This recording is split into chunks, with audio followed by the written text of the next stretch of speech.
Movie आ रही है। मेरे one of the favourite director Rajkumar Santoshi ji ने, जिन्होंने घातक बनाई, जिन्होंने घायल बनाई, और सबसे बड़ी बात इन्होंने the legend of Bhagat Singh बनाई। डेथ थ्रेट्स भी इस मूवी को लेकर इनको मिल रही है। तो हम बात करेंगे आज Gandhi versus Godse versus series है।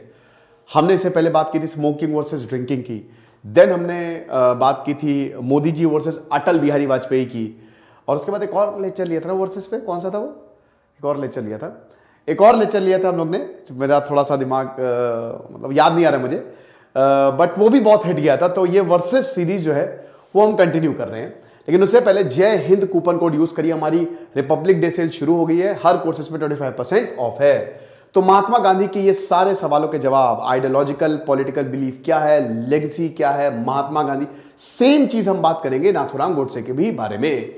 तो ये मूवी पता है किस बारे में, कि गांधी जी जब गोडसे ने 3 गोली चलाई तो गांधी जी बच गए, और जैसे क्वांटन टेरेंटिनो की मूवीज नहीं होती है कि हिटलर बच गया या लास्ट में कुछ उन्होंने ट्विस्ट, तो इसमें भी क्या होता है कि गांधी जी बच जाते हैं, और गांधी जी जब बचते हैं उसके बाद क्या होता है, गोडसे गांधी का संवाद, ये इस मूवी में दिखाया है। ठीक है, अभी रिलीज नहीं हुई है ये।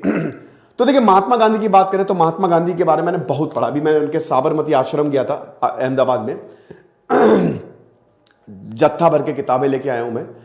तो जबरदस्त मेरी जो one of the first book थी वो थी माई एक्सपेरिमेंट्स विथ ट्रुथ, सत्य के साथ मेरे प्रयोग, जिसमें मेरा फेवरेट चैप्टर था निर्बल के बलराम। बहुत ही जबरदस्त किताब।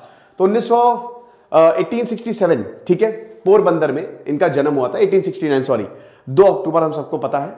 और गांधी जी शुरुआत में जो थे बड़े शैतान किस्म के थे, सारे कांड गांधी जी ने किए हैं। ठीक है, उनकी जीवनी, उनकी किताब का भी मैंने रिव्यू किया है। उन्होंने पढ़ाई की, अब उस समय बाहर पढ़ाई कर, लंदन पढ़ाई करने गए, भाई बैरिस्टर बन के लौटे, बड़ा मुश्किल था। यहां पे आए, बैरिस्ट्री में मन नहीं लगा। गांधी जी खुद बोलते हैं, भाई मैं सोता रहता था बॉम्बे में बैठ के, ना केस मिलता था ना कुछ। फिर उसके बाद दोस्त के कहने पे अफ्रीका गए, वहां पे केस को देखने गए, और वहां पे फिर इन्होंने वहां के लोगों के लिए काम किया, बहुत ज्यादा काम किया। ठीक है, अफ्रीकन कांग्रेस बनाई उन्होंने, देन उसके बाद वहां पे सत्याग्रह इन्होंने लॉन्च किया, एक फुटबॉल क्लब को बनाया, और ब्रिटिशर के खिलाफ जंग छिड़ी। But on the other hand Britishers को सपोर्ट भी किया। Gandhi ji was a firm supporter of Britisher. Yes, world war 1 में तो मतलब शुरुआत में ये था। ठीक है, शुरुआत में जिस तरीके से मॉडरेट्स नहीं थे, वैसे ही कहीं ना कहीं गांधी जी का भी चल रहा था। फिर गांधी जी जब अफ्रीका गए, उन्होंने कहा सब कुछ अच्छा चल रहा है, अब यही सेटल हो जाते हैं, क्या ही आप वापस आके करेंगे। ठीक है, लेकिन गांधी जी जो है, क्योंकि इससे पहले कांग्रेस में आए थे गांधी जी, 1901 में एक सेशन लेने आए थे, तब गांधी जी को लगा कि कांग्रेस बेकार है, बिल्कुल कुछ है नहीं, अमीरों के खाली सिर्फ अमीर आते हैं यहाँ पे, साल में 1 2 3 बार मिलती है ये, दिसंबर वही 25 26 27, और कुछ होता है नहीं, बस डिस्कशन होता है और वापस चले जाते हैं। तो गांधी जी को कुछ खास अट्रैक्ट नहीं किया। लेकिन गोपाल कृष्ण गोखले, जो कि गांधी जी के पॉलिटिकल गुरु माने जाते हैं, गोपाल कृष्ण गोखले ने गांधी जी को असली भारत दिखाया, और सब कुछ बढ़िया था, टॉलस्टॉय फार्म और सब कुछ गांधी जी ने पूरा सेटअप कर लिया था कि अब अफ्रीका में ही रहना है। लेकिन भगवान ले आए गांधी जी। 1915 में गांधी जी वापस आते हैं, वापस भारत आए। चंपारण सत्याग्रह, खेदा सत्याग्रह, चंपारण सत्याग्रह ने तो बैंड बजा दी ब्रिटिशर की। खेदा सत्याग्रह हुआ, उसमें भी गांधी जी को जीत। चंपारण सत्याग्रह में गांधी जी को जीत। अहमदाबाद मिल स्ट्राइक में गांधी जी को जीत। तो इससे हुआ क्या, गांधी जी का नाम फैल गया कि ये बंदा जो है यही आजादी दिलाएगा। गांधी जी, पूरा भारत, क्या हिंदू क्या मुस्लिम, गांधी जी के पीछे। नॉन कॉपरेशन मूवमेंट लॉन्च किया उन्होंने 1920 में। सब कोई एक धागे में आ गया। दिमाग देखिए इस बंदे का, क्या मतलब जीनियस। गांधी जी सबको साथ में लिया, सबको, कोई बचा ही नहीं, है ना। अभी हम गोडसे की भी बात करेंगे। Everyone was there. Gandhi ji उस समय लोगों को आंदोलन करना सिखा रहे थे। गांधी जी को पता था कि अभी हमारी पब्लिक तैयार नहीं है। वायलेंस हुआ, पूरा आंदोलन वापस। उनको पता था वायलेंस अभी कोई टॉलरेट नहीं करेगा, ब्रिटिशर बहुत मारेंगे। पूरा आंदोलन वापस लिया। अब उसके बाद बहुत सारे ग्रुप्स क्रिएट हो गए। वहीं से विनायक, वीर सावरकर जो हैं, भगत सिंह जो हैं, चंद्रशेखर आजाद, एक रेवोल्यूशनरी ग्रुप अलग हो गया कि गांधी जी ने हमारे मंसूबों पे पानी फेर दिया, क्योंकि आजादी तो मिलने वाली थी, है ना। और ऐसे वीर वहां से जन्म लिया, हालांकि पहले से ही आइडिया था, राइट। अगला अगर हम बात करते हैं, नेक्स्ट अगर हम बात करते हैं, 1 मिनट जरा, 1 मिनट।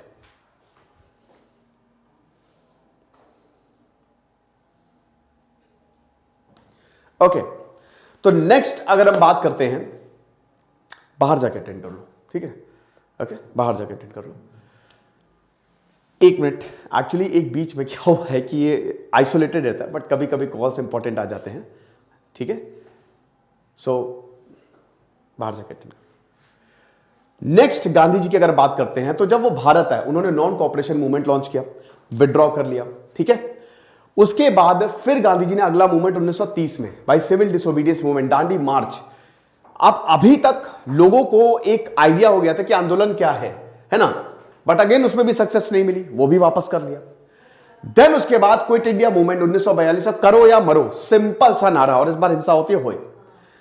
3 आंदोलन, बड़े आंदोलन, और इस बीच गांधी जी बहुत ज्यादा एक्टिव रहे, कानून को चेंज किया, ब्रिटिशर के ऊपर प्रेशर बना, ब्रिटिशर की कमर तोड़ दी। गांधी जी इन ब्रीफ, ठीक है, आपके सामने है ना। आगे आपको बता दूं, हाँ एक चीज, अगर देखिए इनकी और आइडियोलॉजी की बात करें तो गांधी जी ने सारे धर्मों को स्टडी किया, लेकिन जो गांधी जी की मोटी मोटी आइडियोलॉजी है वो भागवत गीता से है। गांधी जी भागवत गीता को फॉलो करते थे। गांधी जी ने गीता को ट्रांसलेट भी किया, अगर आप चाहेंगे तो मैं वो भी लेक्चर बनाऊंगा, मैंने पढ़ी है। तो वो आइडियोलॉजी उनकी इस तरीके की थी, भागवतम को फॉलो करते थे, और भागवत गीता की उनकी आइडियोलॉजी मोर और लेस रही है। अब नाथुराम गोडसे की बात करते हैं।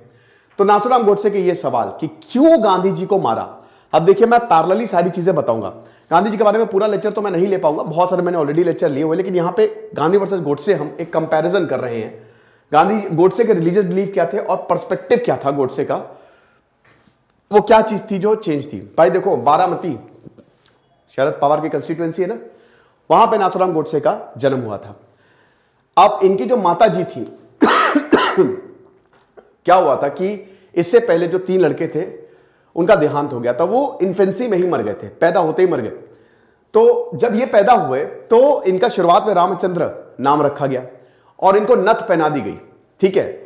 डर था इनको कि मैं अपने इस बेटे को भी ना खो दूं, तो इसीलिए पूरा थोड़ा सा हल्का सा लड़की टाइप बना दो, ताकि मतलब डर था एक तरीके से, जब तक उनका दूसरा बेटा नहीं हो गया। तो इसीलिए नाथुराम गोडसे पड़ा, क्योंकि इनको कान और नाक छेद दिए गए थे, तो नाथुराम, नाथुराम इनका नाम पड़ा, राइट। ये चीज है। शुरुआती पढ़ाई इन्होंने वहीं से की, और शुरुआत में गांधी जी के एडमायरर थे। इनफैक्ट गांधी जी के जो भी मूवमेंट थे, गांधी जी के सब एडमायरर थे शुरुआत में, 1920 तक तो सभी थे, और इन्होंने पूरा का पूरा आंदोलन में साथ दिया, है ना। लेकिन धीमे धीमे आरएसएस बनी, हिंदू महासभा बनी 1925 के बाद, और वहां से हम देखते हैं कि जब नाथुराम गोडसे ने आरएसएस को ज्वाइन किया, और 1940 में तो इन्होंने अपना ही दल बना लिया था, ठीक है, हिंदू राष्ट्र दल कुछ इस तरीके से, वहां से चेंज हो गई। बाद में आरएसएस से भी हट गए थे नाथुराम गोडसे, राइट। तो गोडसे जो हैं, एक तो इनका यही था कि बार बार आंदोलन देते हैं, वापस ले लेते हैं। दूसरा, गोडसे का समझ में नहीं आता था कि ये मुस्लिम, देखिए क्योंकि उस समय दंगे बहुत होते थे, सांप्रदायिक दंगे बहुत होते थे, है ना। और गांधी जी ये जब यहां पे हिंदू मुस्लिम दंगे हुए, तो गोडसे का यह आरोप था कि आपने मुस्लिमों को बचाने के लिए हमारे हिंदू भाइयों को मरने छोड़ दिया, ये नाथुराम गोडसे कहते थे। तीसरा यह था कि आपको राउंड टेबल कॉन्फ्रेंस में कोई सक्सेस नहीं मिली, आप महात्मा गांधी जो है वो भगत सिंह और भगत सिंह, सुखदेव और राजगुरु की फांसी को रोक नहीं पाए, ठीक है, उसमें आपकी कोई खास सक्सेस नहीं हमको देखने को मिलती है, ठीक है। चौथा पॉइंट यह था कि आपने मुस्लिमों को अपीज किया, आपने खिलाफत मूवमेंट चलाया, क्या जरूरत थी, वो तो उनका मूवमेंट था, बट इसमें सच्चाई नहीं है, हम बात करेंगे कंपैरिजन में, वो तो उनका मूवमेंट था, है ना, आपने उसको क्यों चलाया। उसके बाद सबसे इंपॉर्टेंट कि पाकिस्तान, देखिए पाकिस्तान को 75 करोड़ रुपए देने थे, 20 करोड़ पहले दे दिए थे, 55 करोड़ बकाया थे। 55 करोड़ रुपए क्यों दिए गए, क्योंकि गांधी जी इसी आखिरी तक इस समर्थन में रहे, और ना चाहते हुए भी कांग्रेस को 55 करोड़ रुपए पाकिस्तान को देने पड़े, है ना। तो आप एक तरीके से उनकी गोदी में जाके गिर गए, यह हिसाब किताब हुआ, राइट। अब ये कैसे, देखिए मैं बहुत सारी चीजें आपको बताऊंगा। हुआ क्या कि नाथुराम गोडसे इन मुद्दों पे गांधी जी से सेटिस्फाइड नहीं थे। गांधी जी को मारने की 6 बार कोशिश हो चुकी है। एक मूवी में बहुत अच्छा डायलॉग है कि गोडसे बनने में एक पल लगता है, लेकिन गांधी बनने में सारी उम्र बीत जाती है। तो यहां पे क्या हुआ कि नाथुराम गोडसे ने डिसाइड कर लिया कि अब तो करो या मरो, मारेंगे।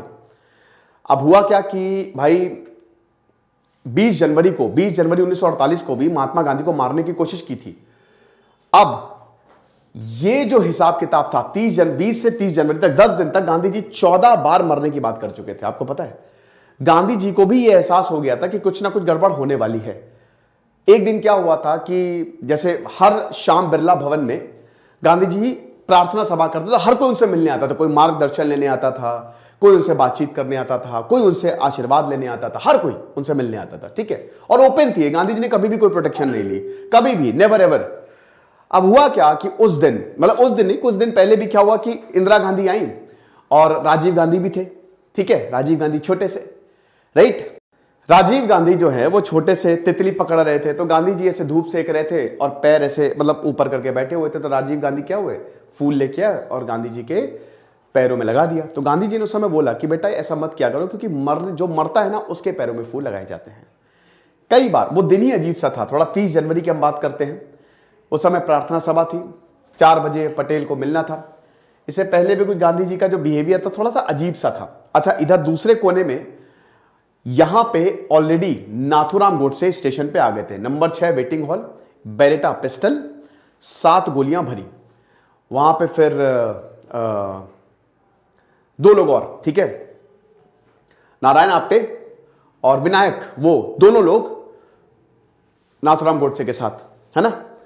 अब हुआ क्या कि नाथूराम गोडसे अब डिसाइड कर लिया मारना है, कैसे मारना है, लेके अपनी पिस्टल 7 गोलियां उसमें डाल दी, लेकिन उस समय जाएं कैसे अंदर, ये एक बहुत बड़ी प्रॉब्लम क्रिएट हो गई।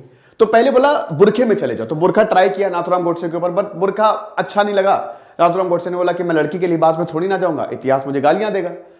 उसके बाद क्या हुआ, सेकेंडली नाथूराम गोडसे को बोला कि एक काम करो, फिर तुम ऐसे ही, उन्होंने खुद बोला नाथूराम गोडसे ने कि मैं ऐसे ही चला जाऊंगा, सीधा सच्चा रास्ता सबसे बेस्ट होता है, मैं जाऊंगा और मार दूंगा।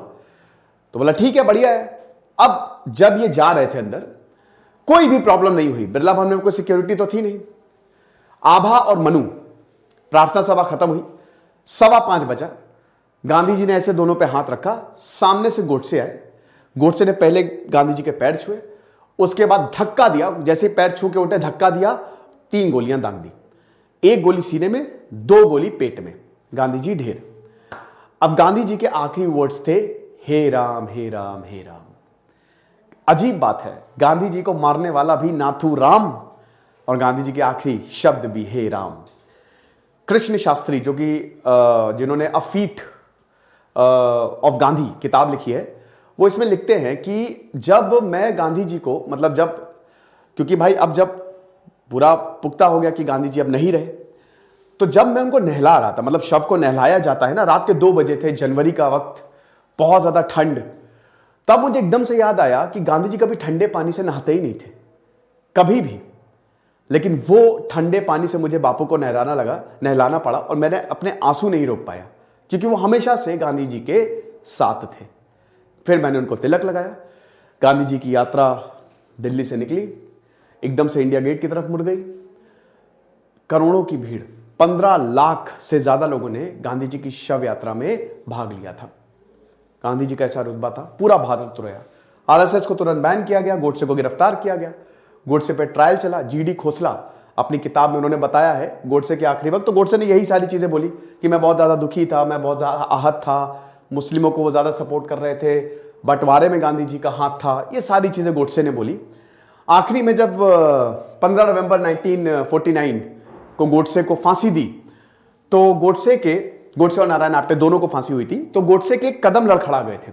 मौत को सामने देख के अच्छे अच्छों के कदम लड़खड़ा जाते हैं, unless and until you are Bhagat Singh, ठीक है। भगत सिंह एक एक्सेप्शन है, वरना मौत के सामने सबके कदम जो है वो लड़खड़ा जाते हैं, ठीक है।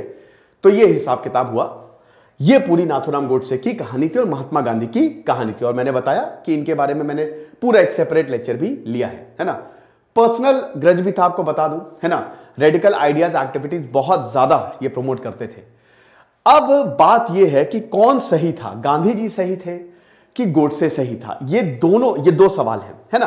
अब इन दोनों सवालों का मैं तो जवाब देने वाला नहीं, मैं सिर्फ आपके सामने तथ्य रखूंगा। चलिए देखते हैं, ठीक है, कि मेन डिफरेंसेस क्या थे, नाथूराम गोडसे की आइडियोलॉजी क्या थी, रिलीजन का क्या रोल था, गांधी जी का विजन क्या था, गांधी जी का जो हिंदू मुस्लिम यूनिटी पे अप्रोच क्या था। चलिए, हां, तो सबसे पहले तो महात्मा गांधी सत्याग्रह और नॉन वायलेंस की फिलॉसफी पे जाते थे, जो कि सबसे बड़ा होता है। नॉन वायलेंस, अहिंसा करना, यह सबसे बड़ा हमारे हिंदुइज्म में, मैंने बताया ना, भागवत गीता, गांधी जी की फिलॉसफी पूरी भागवत गीता से इंस्पायर्ड है ना। तो जिस तरीके से गांधी जी, वो भी भाई देखिए भागवत गीता में भी धर्म की रक्षा के लिए आपको शस्त्र उठाने पड़ेंगे, ऐसा है ना। अधर्म का नाश करने के लिए आपको शस्त्र उठाने पड़ेंगे, लेकिन वो शस्त्र जो गांधी जी ने उठाया वो था अहिंसा का। आप कब तक हिंसा करोगे? गांधी जी का आइडिया इतना जबरदस्त था कि दुनिया के जितने भी बड़े मूवमेंट हुए वो गांधी जी के नॉन वायलेंस और सत्याग्रह के ही मेथड पे हुए हैं। भले ही वो मार्टिन लूथर किंग का पूरा मूवमेंट हो या कोई भी दुनिया में मूवमेंट हो, ठीक है। इनफैक्ट जो चे गुवारा जो सबसे बड़े रेवोल्यूशनरी हुए हैं, उसमें भी महात्मा गांधी जो है उनके आइडियल, बहुत लोगों के आइडियल रहे हैं, है ना। बड़े बड़े रेवोल्यूशनरीज के आइडियल रहे हैं महात्मा गांधी। ब्रिटिशर पगला गए थे कि करें इस बंदे का, इस लड़के, इस आदमी का करें तो करें क्या, कैसे भाई। अगर उसको मार रहे हैं तो ब्रिटिश मीडिया उनके बारे में छाप रही है, अगर नहीं मार रहे हैं तो ब्रिटिश मीडिया बोल रहे हैं कि ये कर क्या रहे हैं। तो पगला गए थे ब्रिटिशर कि इस आदमी को डील कैसे करें, हमको तो समझ में नहीं आ रहा है। इसी सत्याग्रह और अहिंसा की राह पे गांधी जी ने पूरे देश को जोड़ दिया था। यह बहुत बड़ी बात होती है दोस्तों। जब दांडी मार्च हुआ, किसी ने भी एक हाथ नहीं उठाया किसी पे भी। पूरे ब्रिटिशर में यह हो गया कि क्या बात है भाई, देश हो तो ऐसा, लीडर हो तो ऐसा। इसका नतीजा क्या हुआ? 1935 का गवर्नमेंट ऑफ इंडिया एक्ट हमको मिलता है। एक तरीके से पूरी सरकार भारत, मैं आपको सच बताता हूं, हमको ऑफिशियली आजादी 1947 में मिली, बट अनऑफिशियली हमको 1935 में मिल गई थी, क्योंकि गवर्नमेंट ऑफ इंडिया एक्ट सबसे इंपॉर्टेंट रहा। इसमें कांग्रेस ने इलेक्शन भी लड़े, 11 प्रोविंसेस के इलेक्शन सब जीते भी, एक जगह को छोड़ के, ठीक है, यह चीज थी। तो जो भी इनका रेजिस्टेंस था वो पीसफुल मैनर से था। नाथूराम गोडसे कर बोला कि नहीं, हटाओ, हथियार उठाओ, क्योंकि ये नॉन वायलेंस एक weak, it is a very very weak method. बहुत जरूरी है कि भारत की आजादी के लिए हमको फोर्स यूज करना पड़ेगा, और मुस्लिम्स और हिंदू कभी भी एक नहीं हो सकते, वो अलग हैं, वो बिल्कुल अलग है। मुस्लिम बाहर का है, हिंदू यहां का है, तो कभी भी एक नहीं हो सकते। हमको एक होना पड़ेगा, और हमको हथियार, क्योंकि ये लातों के भूत हैं, ये कभी भी बातों से नहीं मानेंगे। ये नाथूराम गोडसे एकदम उनकी फिलॉसफी ये वाली थी। तो अगर ऐसा ही है तो नाथूराम गोडसे को तो फिर जाके माउंटबेटन को मार देना चाहिए था, या फिर ब्रिटिश क्वीन को मार देना चाहिए था, या फिर मोहम्मद अली जिन्ना को जाके मार देते, है ना। ये भी एक बहुत बड़ा बात है, बहुत बड़ी बात है, ठीक है। तो डिफरेंट अप्रोचेस था। गांधी जी नॉन वायलेंट, और यहां पे अगर हम बात करते हैं तो वो एकदम फुली वायलेंस की, वायलेंस तो हिंसा तो होगी वरना कुछ होगा नहीं, ठीक है ना, ये चीज है। फिर उसके बाद Gandhi ji unity of all religions की बात करते थे, हिंदू हो मुस्लिम्स हो। अब गोडसे कहते थे कि बिल्कुल भी नहीं, आपने सिर्फ और सिर्फ मुस्लिमों का साथ दिया है, आपने पाकिस्तान को पैसे दिए हैं, आपने उस देश को पैसे दिए हैं जो बार बार प्रॉब्लम क्रिएट, देश क्या, क्योंकि सेपरेशन ऑफ सिंध की भी बात की थी, उसमें भी गांधी जी मान गए थे। तो यहां पे गोडसे का मूड और खराब हो गया था कि जो भी वो कह रहे हैं आप सारी चीजें तो मान रहे हो, लेकिन यह भी बात पूरी तरीके से सच नहीं है। क्यों सच नहीं है? क्योंकि कांग्रेस आखिरी तक नहीं, देखिए बंटवारा एक बड़ा कॉम्प्लेक्स टॉपिक है, किसका हाथ था किसका नहीं। अगर आप इतिहास में जाएंगे ना तो वो बहुत ही आपको सिरदर्द दे देगा। अल्टीमेटली बंटवारा क्यों हुआ? मेरे हिसाब से हिंसा, ये मेरा पर्सनल मानना है। डायरेक्ट एक्शन डे में इतनी हिंसा हो गई थी, इतने लोग मारे गए थे, आपके पास पावर नहीं है, आप क्या कर सकते हो? आम आदमी पार्टी की तरह हालत हो गई थी कि आप कुछ कर ही नहीं सकते, आपके पास पुलिस ही नहीं है, तो आपके पास क्या चारा बचता है? या तो आप लोगों को कट्टे मरते देखो, या फिर आप वही चीज है ना कि जो क्वेश्चन आता है एथिक्स में कि एक तरफ 5 लोग मर रहा है, एक तरफ एक इंसान मर रहा है, बचा तुम एक ही को सकते हो, किसको बचाओगे? ये हिसाब किताब है। तो पूरा non violence, civil disobedience, protest में बिलीव करते थे, और ये सुपीरियोरिटी, ये बोलते थे ना हिंदू इज द बेस्ट, अखंड भारत बनेगा ही बनेगा, अखंड भारत, ये बंटवारा होगा नहीं। क्योंकि गांधी जी को एकदम बोला था कि आप ही जिम्मेदार हो बंटवारे के, तुम्हारी वजह से हुआ है बंटवारा ये, वरना तो पार्टीशन होता नहीं। अगर गांधी जी होते, गांधी जी हद से ज्यादा झुक गए, इसीलिए पार्टीशन हुआ, ठीक है, ये चीज है। अब फाइनली यही पॉलिसीज की वजह से अल्टीमेटली गोडसे ने गांधी जी को खत्म किया, है ना। अब इसमें भाई नॉन वायलेंस, सिविल डिसोबीडियंस और सेल्फ सफिशिएंसी की बात करते थे, स्वराज की बात करते थे, यहां पे लोकल सेल्फ गवर्नमेंट की बात करते थे। बल्कि गोडसे की अगर आइडियोलॉजी की बात करते तो सेंटर की बात करते हैं, प्रॉपर सेंट्रिस्ट गवर्नमेंट होनी चाहिए। यहां पे स्वराज जो है, स्वराज इन द सेंस की स्वराज मतलब जो लोकल जो यहां पे स्वायत्तता जो डिसेंट्रलाइजेशन है वो इतना ज्यादा नहीं हुई, ठीक है, ये चीज है। और गांधी जी का जो विजन था it was based on totally peaceful methods, okay, ये चीज। फिर अगेन जो भी यूनिटी थी वो सब नॉन वायलेंस इसी मेथड पे ही, सत्याग्रह, ये पूरा बाद में आचार्य विनोबा भावे ने इसको चलाया, ठीक है, और जेपी जयप्रकाश नारायण ने इसको चला। बाद में गांधी जी की मौत के बाद भी गांधी जी के जो मेथड्स है वो जिंदा रहे और भारत को एक शेप दिया, है ना। आरएसएस ने पल्ला झाड़ लिया, वैसे आरएसएस को बैन कर दिया था, वल्लभ भाई पटेल ने इसको बैन कर दिया था, बाद में उनको बैन एंड हटा दिया गया, बाद में सब पल्ला। आपको एक और चीज बता दूं कि गांधी जी की मुलाकात हुई थी आरएसएस के वॉलंटियर्स पर, शुरुआत में गांधी जी और आरएसएस के भी संबंध बहुत अच्छे थे। एक और चीज आपको बता दूं, गांधी जी से किसी के संबंध खराब थे ही नहीं। गांधी जी हर किसी को अपने रंग में रंग देते थे। वल्लभ भाई पटेल, जवाहरलाल नेहरू जो कि बाहर से पढ़ के लौटे, उन सबको अपने रंग में ढाल दिया उन्होंने, ठीक है। मोतीलाल नेहरू गुस्सा आ गए थे कि ये जवाहरलाल नेहरू मूंगफली खा रहा है यार, बताओ, ऐसा तो मैंने कभी सोचा ही नहीं था। ये हिसाब किताब था, ठीक है। तो वही चीज है। अब फिर इसमें यही हिंदू सुप्रीमेसी की बात करता, तो ये सब तो मैं बता ही चुका हूं, ठीक है, अब इसको दोबारा नहीं बताऊंगा। तो इंपैक्ट यही हुआ, देखिए गांधी जी अगर जिंदा रहते तो शायद कांग्रेस माइट बी पॉसिबल, क्योंकि उनका एक आइडिया था कि कांग्रेस को डिसॉल्व कर देना चाहिए, कांग्रेस को एज अ पार्टी काम नहीं करना चाहिए और कांग्रेस को इलेक्शन नहीं लड़ना चाहिए। तो हो सकता है आज का भारत बहुत अलग होता, लेकिन मुझे इसकी पॉसिबिलिटी इसलिए बहुत कम। एक तो 80 साल के हो गए थे गांधी जी, ठीक है भाई, जोश में कोई कमी नहीं थी। इधर भारत आजाद, वो बंगाल में बैठा हुआ है, वो कलकत्ता में बैठा हुआ है, वो बंदा जाके सत्याग्रह कर रहा है, वो बंदा जाके हिंसा को रोक रहा है, इधर भारत आजादी मना रहा है, ये चीज है। तो जोश में कोई कमी नहीं थी डेफिनेटली गांधी जी के, बट हां एक चीज जरूर है कि उनका कांग्रेस में दबदबा कम होता जा रहा था। कैबिनेट मिशन प्लान के बाद जब कांग्रेस को पता चल गया कि हमको सत्ता मिलने वाली है, तो कहीं ना कहीं दिक्कत है। और यह भी कहीं कहीं मिलता है कि गांधी जी शायद कांग्रेस को बांट देते, माइट बी पॉसिबल कि शायद वो वल्लभ भाई पटेल को दे देते एक पार्ट जवाहरलाल नेहरू को, we never know. But impact बहुत ज्यादा हुआ दोस्तों, क्योंकि बड़ी दिक्कत हुई उसके बाद, बहुत ज्यादा दिक्कत हुई, है ना। तो ये चीज था और इधर बंटवारा चल रहा था। बाकी नाथूराम गोडसे की बात करें तो इनको फांसी हुई, नाथूराम गोडसे को।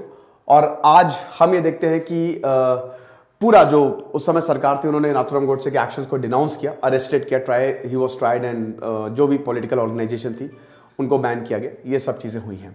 कंक्लूजन यही रहा, देखिए दोनों ही का जो नजरिया था वो अलग अलग था, बट यहां पे बड़ी बात यह है कि अगर नाथूराम गोडसे महात्मा गांधी से चिढ़ भी रहे थे तो मारना क्या सोल्यूशन है भाई, मारना क्या, कुछ भी कर सकते थे आप, प्रोटेस्ट करते बैठते, ठीक है, या चलो एक कहते ना डराने के लिए, जैसे भगत सिंह ने किया। भगत सिंह भी नॉन वायलेंस के विरोधी, लेकिन उन्होंने जब असेंबली बॉम्ब केस हुआ था तो उन्होंने बॉम्ब फेंके, बट वो सुनिश्चित किया कि उसमें कोई घायल ना हो, है ना। तो रेवोल्यूशनरी हो तो भगत सिंह जैसा या चंद्रशेखर आजाद जैसा, ये तो सही नहीं है एक तरीके से, ठीक है। तो ये दोनों विचार मैंने आपके सामने रख दिए हैं, है ना। अब ये आपके ऊपर है कि आप किसको ज्यादा तवज्जो देते हैं। फिलहाल ये मूवी आने वाली है, अब देखते हैं इस मूवी का रिस्पॉन्स क्या रहता है। खुश रहिए, पढ़ते रहिए, सिद्धांत अग्निहोत्री साइनिंग ऑफ। आप मुझे कमेंट बॉक्स में बताइए कि आपको क्या लगता है। Thank you so much.